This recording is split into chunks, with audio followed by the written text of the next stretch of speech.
posledná prekážka. Sme tam. To je čistý parkour. To už je druhý čistý parkour. Na štart Erika Gašparová so psíkom Putin.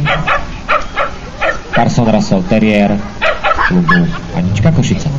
Po nich sa pripraví Zuzana Vetráková a Zuzana Mihálová.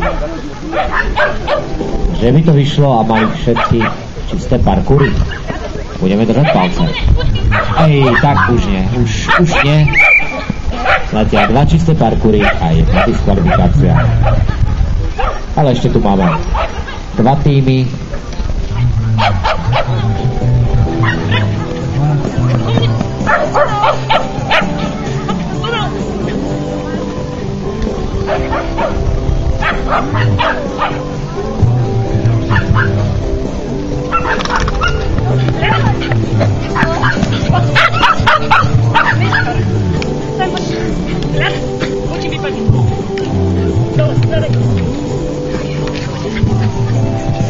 No a na štart sa nám pripraví Zuzana